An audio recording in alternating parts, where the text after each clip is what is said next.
Hi everyone, and welcome to episode 81 of the Talk is Cheap show. Hope you're all well, healthy and COVID free. Thanks for everyone for tapping in today. I truly appreciate your support. Needless to say, we've got another excellent show lined up for you today. But before we do all that, let me go through the cursory introductions. Let me start by introducing my co-host, expert, analyst and good friend, the dapper, the daring, the dashing, the daunting, the dazzling, the decorated, the dedicated, the determined, the diverse, the dignified, the defiant, the dependable, the totally deserving of his status as the #1 influencer on AFTV.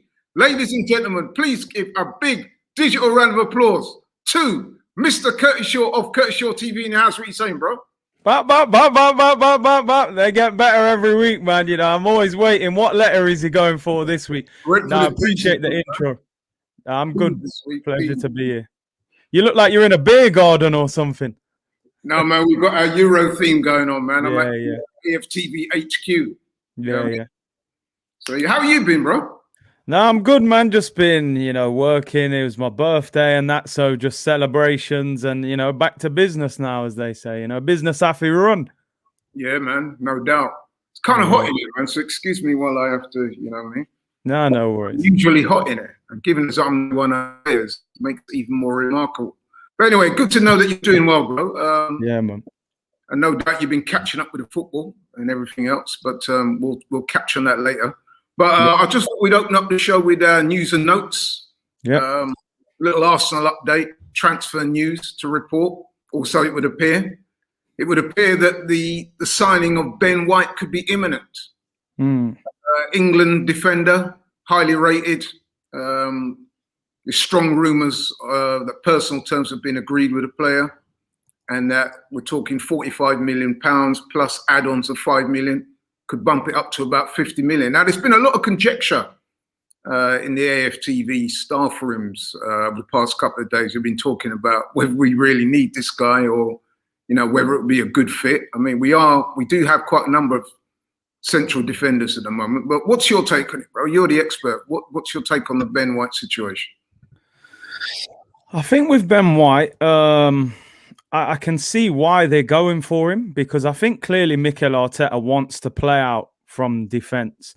And I don't think we have a ball-playing centre-back that is amazing on the ball at the moment. And Ben White, they liken him a little bit to John Stones in that he's very comfortable on the ball, can play out from the back. He's only 23, England international, played in the Prem. So he ticks a lot of boxes in that sense. Whilst I think 50 million is too much for him, I've got to be honest. I don't think he's at a stage of his career that we should be paying 50 million pounds for him. But you have to understand sometimes, there's Premier League tax, there's English tax, those kind of things are real things in the Premier League. So I likened it to when your mum sends you to the shop when you're a kid and she go, go get me some milk for your cereal. And you come back with a bottle of champagne. I feel like that's what Arsenal are doing right now. The centre-back is not really the necessity right now. I think we need the defensive midfielder, the attacking midfielder, the right-back, more than the centre-back. But sometimes you don't sign players in the order that you necessarily need them. So if we sign Ben White, then go and get the midfielder, the right-back and the attacking midfielder, there's no problem. I think the worry amongst Arsenal fans is if we're spending 50 million on a centre-back, how much is left to get a defensive midfielder and an attacking midfielder and a right-back? So I think it's a good signing. I do think he's more expensive than he should be. But I suppose we'll have to wait and see. We're always moaning for Arsenal to spend money. So they're spending money. I suppose it's got to be a positive in some way. Yeah, I think for me, it's a question of priorities, though, doesn't it? Because, I mean, I thought that the midfield would have been a priority area. And, of course, we lost out on Buendia. And that disappointed a lot of people. And then here we are, being linked with a player that costs a lot more than 35 million. And it seems, it would appear to all intents and purposes that we're on the verge of signing him. Now, if we do sign him, I mean, let's face it, we are kind of top-heavy with defenders. Yeah. So who do you think will be the one to lose out? who do you think could be going the other way? For me, I think it should be probably Rob Holding. But knowing Arsenal, I always say, Laurie, if it makes sense, Arsenal won't do it.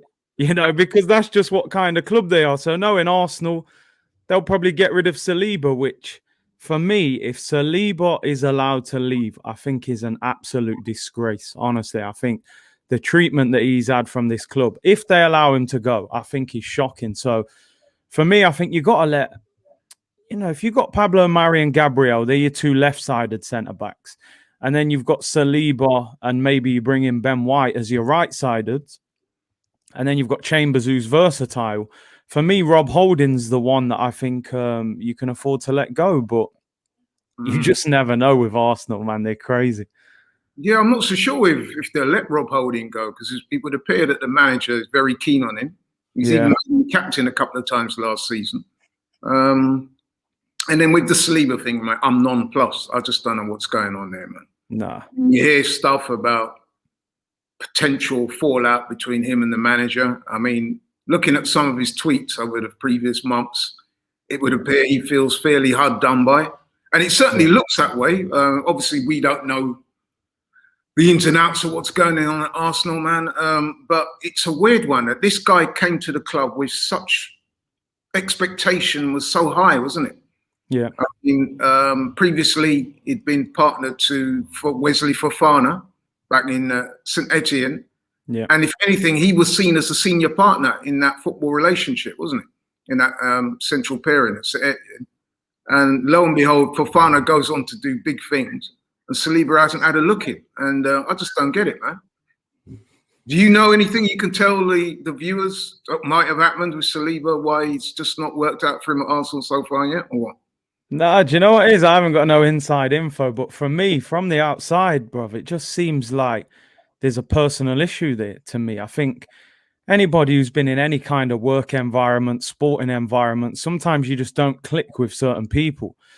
It's unfortunate if you don't click with your manager, but I think there are question marks over Mikel Arteta and how he kind of handles some of these young players. I saw Robbie did a show with DT where they were talking about Arteta and his handling of some of these young players. And I think he almost strikes me as a bit of a dictator in that he's trying to be like, listen, you better, get down with my program or you're out. And people like Guendouzi and Balogun and Maitland-Niles and Willock and a lot of these guys, they seem to have, been pushed out the door, which Arsenal, I think, have got a long history of bringing through young players. So I just think Saliba deserves an opportunity. I don't think there are centre-backs at Arsenal that are outstanding where you think, well, you know what, they're too good and Saliba can't get ahead of them.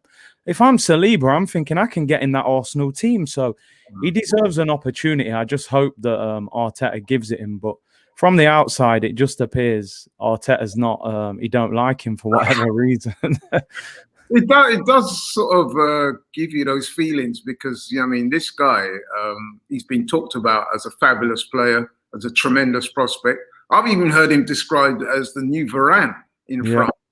You know what I mean? And if he's the new Varane and he can't get a look in at Arsenal, no disrespect to some of the players we got now, then something seriously must have gone on. Yeah.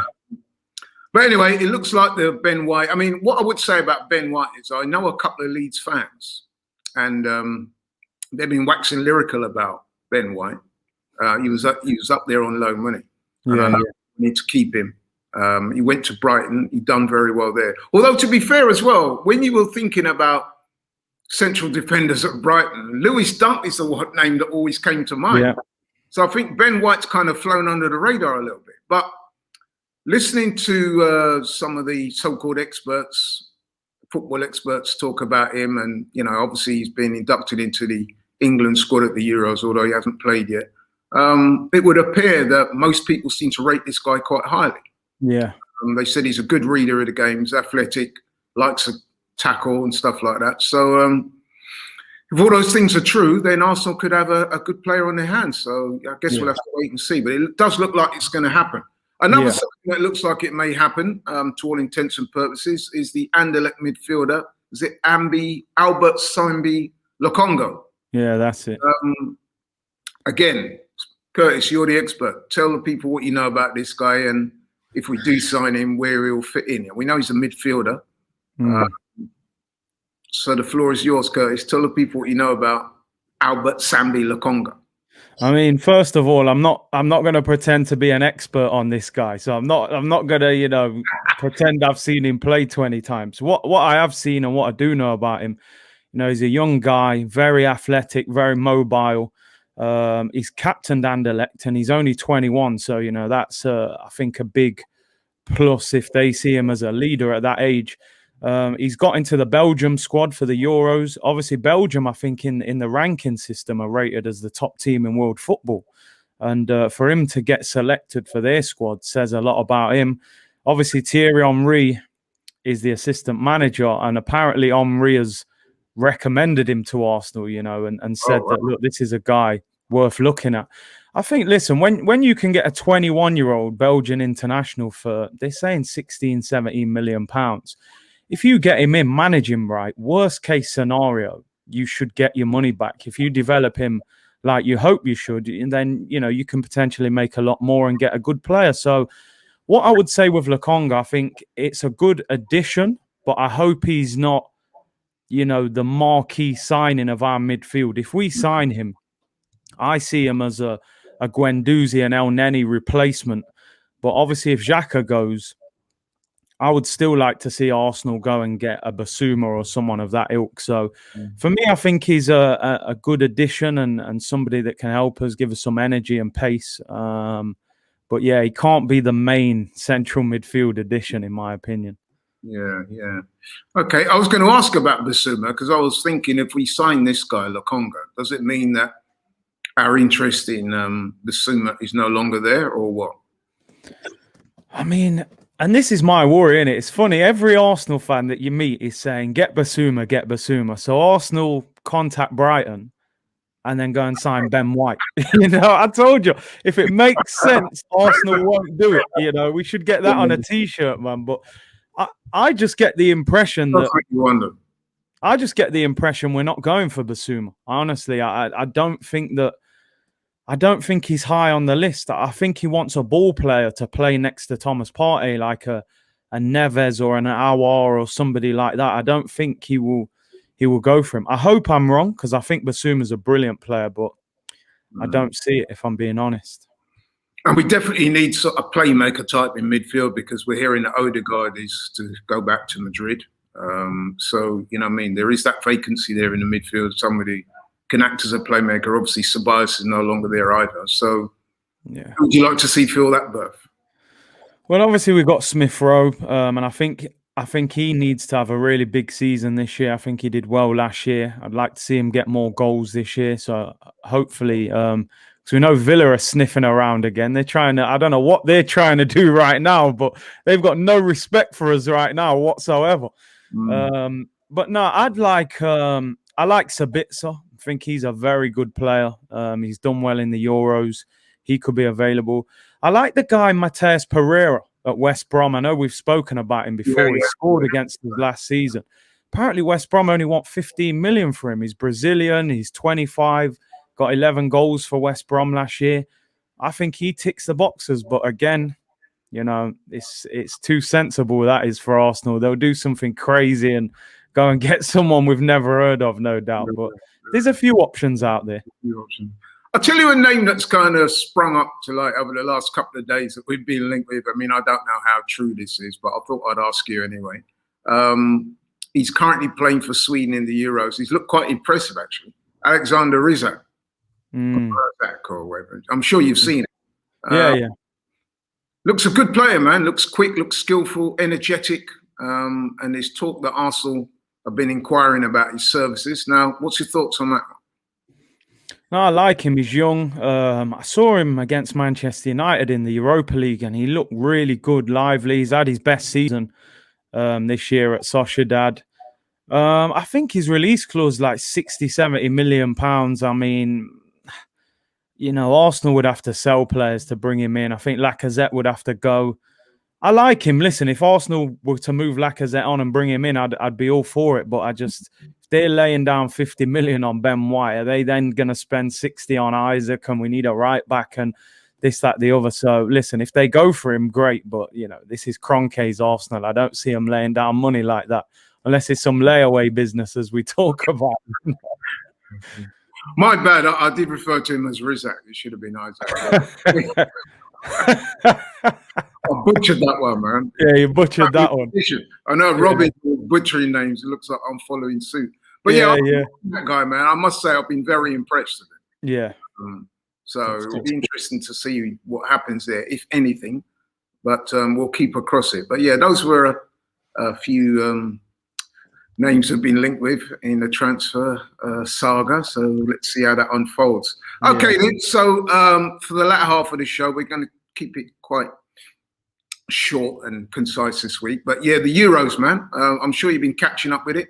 Yeah. I thought we'd have a little chat about the Euros. Let me just start by asking you, bro, what's been your overall thoughts so far? We've now got through the group stages pretty much, and we're into what people like to term as the business end of the tournament. What's been your overall thoughts so far? Do you know what? Look, I think it's been a good tournament. I was honestly thinking, with no fans, with the fact that, there's been a few fans at some games, but in general, no fans, and being played in different countries, I wasn't sure how that would work because, usually you like to see everyone's in the same place. There's a lot of, hype, but I think it's been a really good tournament. Very few 0-0s, a lot of goals, a lot of big players starting to turn up. Most of the big teams have got through. I think it's been a really good tournament and some exciting draws in the next round as well. So, no, I think it's been a good tournament so far. I concur, absolutely. I've thoroughly enjoyed it, and I'm looking forward to watching the rest of the tournament. Let me ask you quickly, your standout team so far? And standout team. Listen, one of your was that one of your outside tips, wasn't it, Turkey? No, I don't remember that. I don't remember saying that. I'm pretty sure in the last show you were saying that Turkey was teams to watch out. I prefer not to speak, Laurie. I prefer not to speak. Oh man, that boy Turkish, man, he's been in a lot of pain this past week, man. You know what I mean? But, I'm blaming Turkish. He gassed me up. He was like, Turkey have beaten Holland in a they friendly. beat France before, didn't they? They beat France. Yeah, man. So I got carried away there, but that was, I don't know. Maybe I meant dark donkeys, not dark horses, because they went crashing out, man. But no, do you know what? I think the best team so far have probably been Italy, but I would still hold back a little bit on them. I see a lot of people now saying Italy are going to win it and stuff. I still think there's teams that are better than them. I think when they come up against some of the better teams, I still think they could get done, but I do think they'll get to the latter stages. But I still think there's a lot more to come from France. We haven't seen the best of them yet. I think now Benzema scored a couple of goals. I think, he'll be a weight now. I still think the French are the team to beat. Yeah, I would go along with that. Although they haven't set the tournament alight so far, but then they were similar in the World Cup, didn't they? They kind of started off slowly and grew, and by the end they were comfortably the best team in the tournament. There's a couple of teams that are sneaking up, man, that are looking good, and not too many people are talking about. Holland, for example. Yeah, they look good, man. I mean, the lad Dumfries has caught my eye. And they look, going forward anyway, I think they're one of the better teams in the tournament, man, Holland. They create a lot of chances, they're scoring goals. Yeah. They're not quite as good at the back, although they are winning games. So, they look, Holland, man. Look good. Yeah, in terms of Holland, man, I think obviously they got the boy Daniel Marlin, who used to play for Arsenal, another one that slipped through the net and has gone on to do great things. And obviously, Memphis Depay just signed for Barca. Confidence is high. Dumfries, actually, I've watched him a few times prior to the Euros, and I actually didn't think he was all that. He's very energetic, but defensively he's a little bit. But in this apparently, Raphael van der Vaart doesn't rate him much either. No, defensively he's not a world beater, but he's having. You always get them players in it. They turn up at a tournament, they end up getting a £30 million move, and then.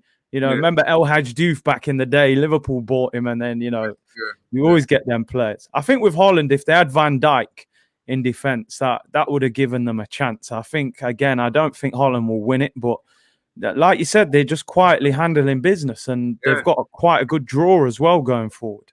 Likewise with Belgium. Not too many people are talking about them, man, but I've been impressed with them. They look good.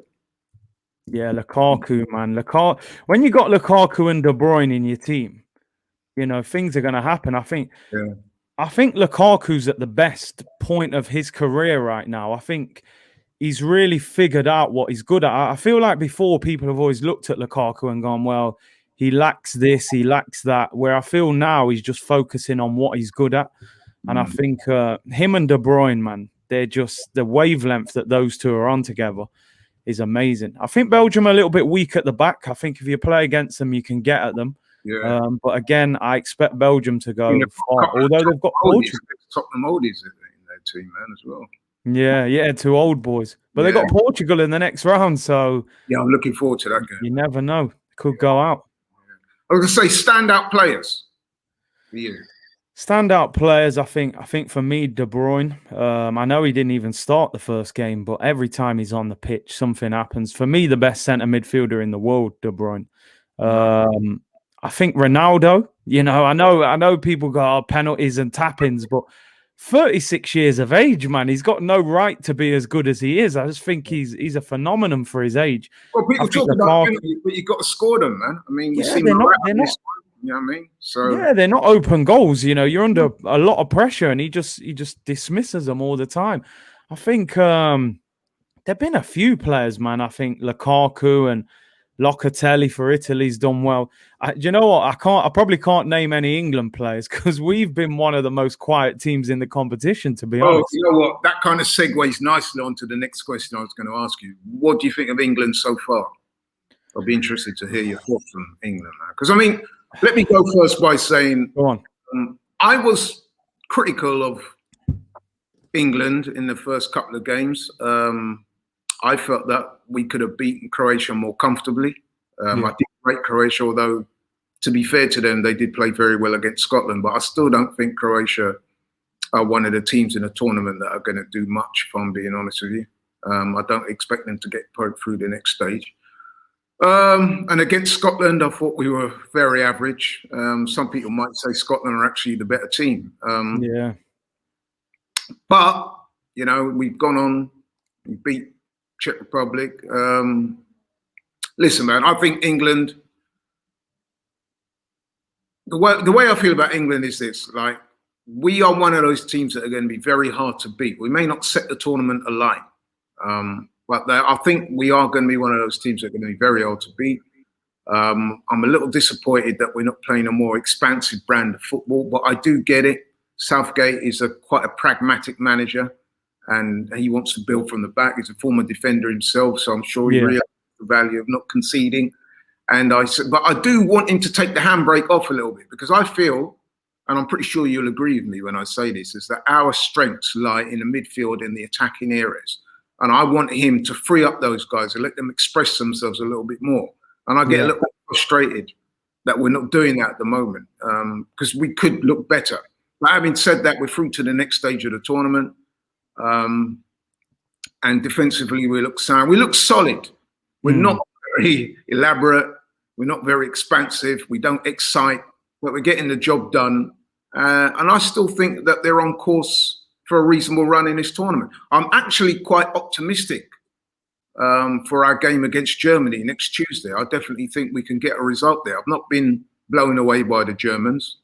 I think that we definitely got the ability and the talent within the team to get through that game. What's your thoughts on England, bro? Yeah, I agree with you. Like they haven't set the tournament alight, that's for sure. But you know, I remember 4 years ago, Portugal won the tournament. You know, they hardly won a game. I think they drew 3 in the group, and then they won a couple in extra time. They ended up winning the tournament. So it's not how you start; it's how you finish. And I think England have kept three clean sheets in the first 3 games. They haven't even conceded a goal yet. When you think that Harry Kane, I mean, he's been non-existent so far. If they can get Harry Kane performing, scoring goals, what I liked about the game the other day, he brought in Saka, he brought in Grealish.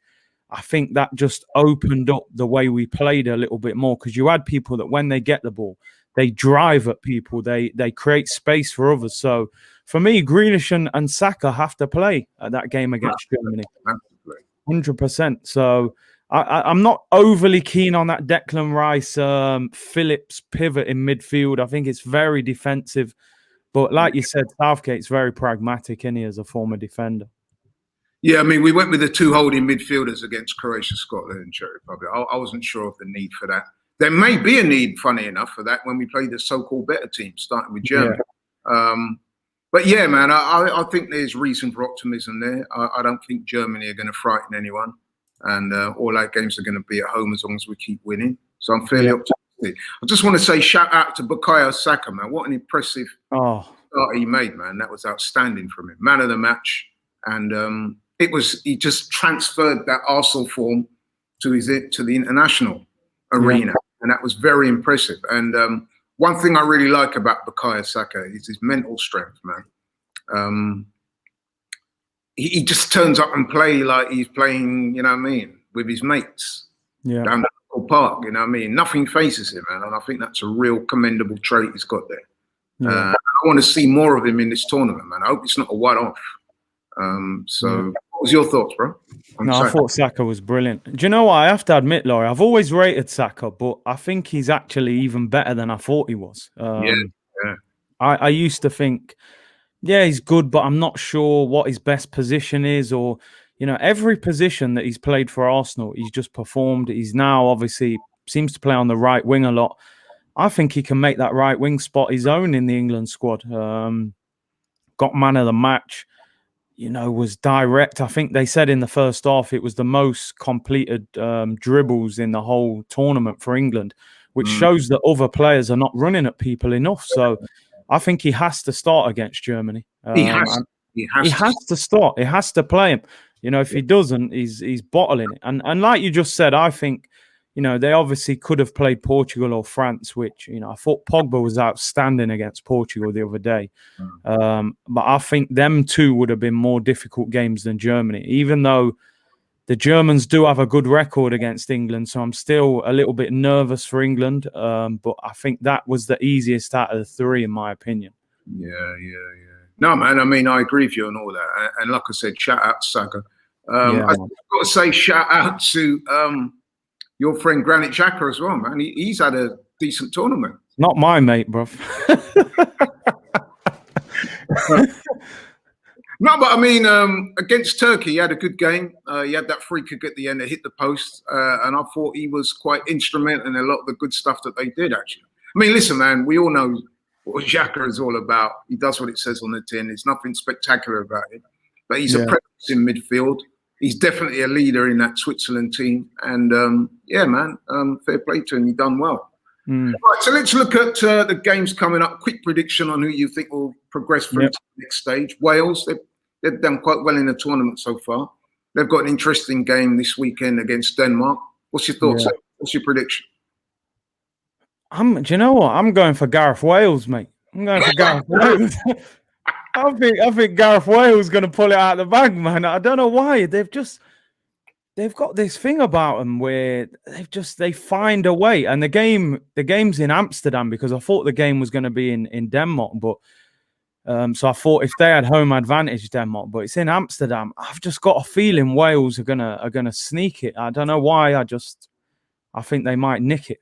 A lot of people talking about Gareth Bale, man, but Ramsey appears to be the man right now, isn't it? I mean, he's scoring goals. You know what I mean? I thought he's been outstanding so far. But I'm with you, man. I think they can get a result in that game. I've been quite impressed with Wales. They've obviously got a unique kind of team bonding and team spirit, that kind of small club that they transpose onto the international scene, and it works well for them. And Gareth Bale and Ramsey, the two stars of the team, they seem to mesh well over. You know what I mean? There's a lot of respect between them and the rest of the squad. You can see that the way they play. So man, I think it'll be a close-fought game. Very. And obviously with Denmark, you've got the factor with Christian Eriksen. So they'll be getting a lot of empathy and sympathy. But I do think that Wales can, on the day, snatch it. I think that's going to be one of the better games. Yeah, agreed. Next round. Italy, Austria. I think I know what you're There's only one team winning that in there, you know. But yeah, although you never know. Listen, you never know in football. They got a couple of good players, but it's got to be in Italy win that surely. I mean, how many times have we said in previous tournaments, not just the Euros, the World Cup, even the Champions League, other tournaments, a team's going big guns, and you think, yeah, man, they'll win it, and then they don't. And then all of a sudden they come a cropper. Maybe they would have peaked too early. Yeah. But look, I like what I've seen of Italy so far, man. They seem to tick all the boxes. Mancini's got them playing well. They look great defensively. Yeah.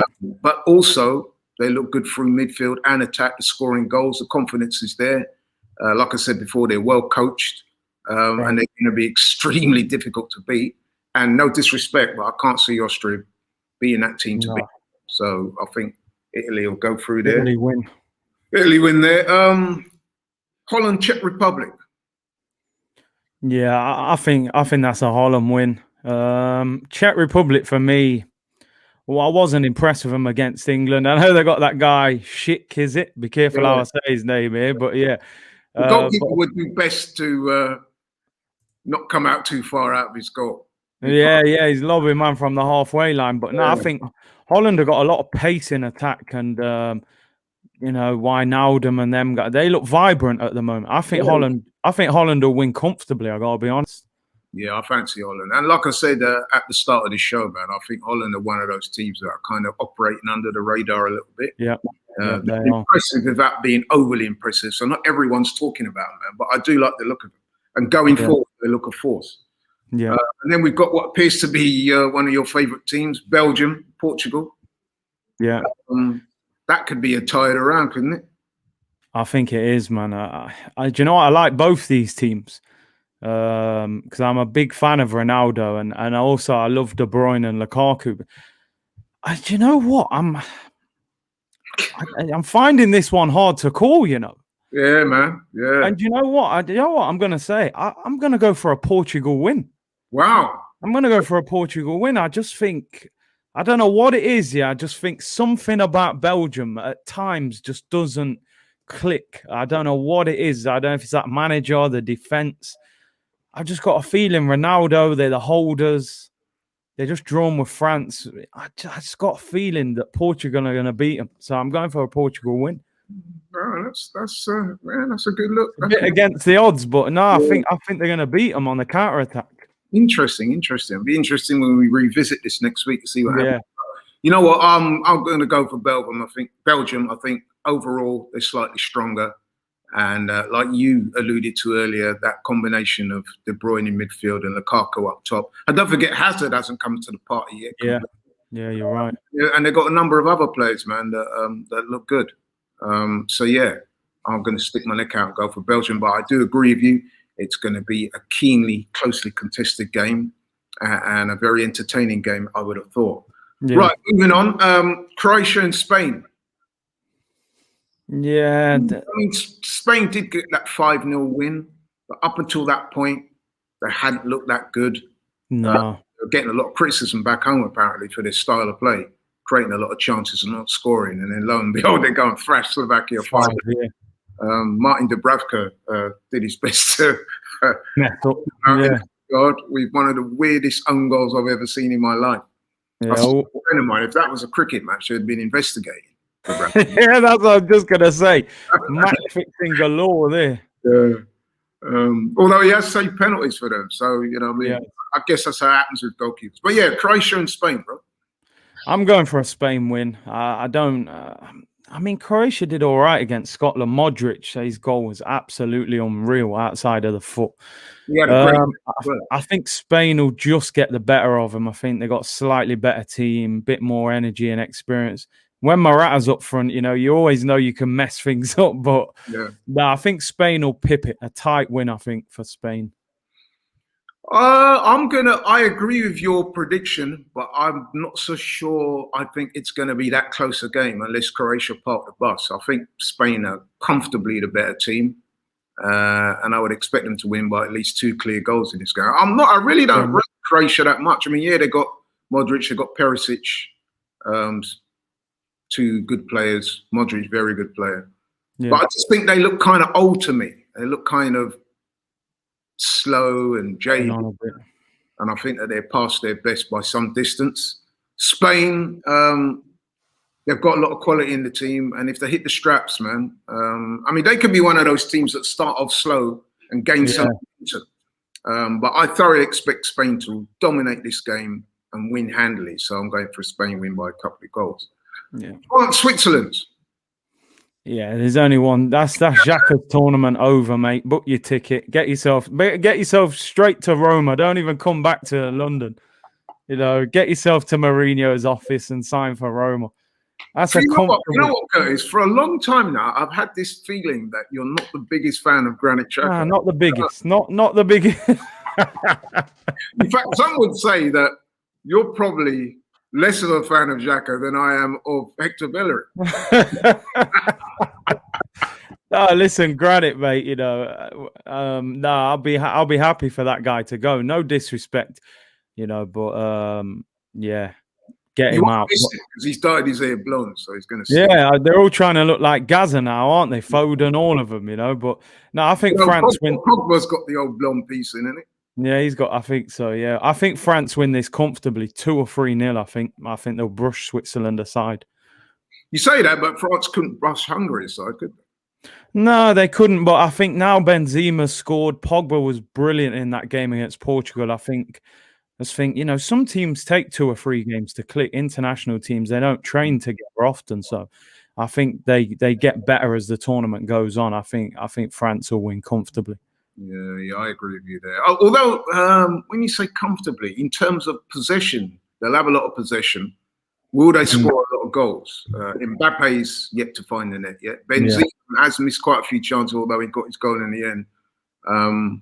France can sometimes play down to the level of the opposition. No disrespect to Switzerland, but you know what I mean? I can see those games where France labour at times, but get the win in the end, if you see what I mean. They tend to be sometimes. They don't always exhilarate, even when you think they're going to. They just, you know what I mean? And you talk about the midfield. I must say, shout out to Renato Sanchez, man. I mean, he had to against and Kante, man, and I thought he excelled in that game. Arsenal should be looking at him. Get Arsenal to get Renato Sanchez, mate. They're saying he could be available as well this season. Yeah, I'll tell you what, man. I thought he played superbly well. Yeah, baller. He came in for Carvalho, a guy that we were once linked. Remember the days when we were linked with Carvalho? Yeah, every summer I think we were linked with him. Yeah, we were. Yeah. Sanchez came in, man, and he did a real good job. Yeah. He was taking on them two, man, pretty much by himself in that. Yeah.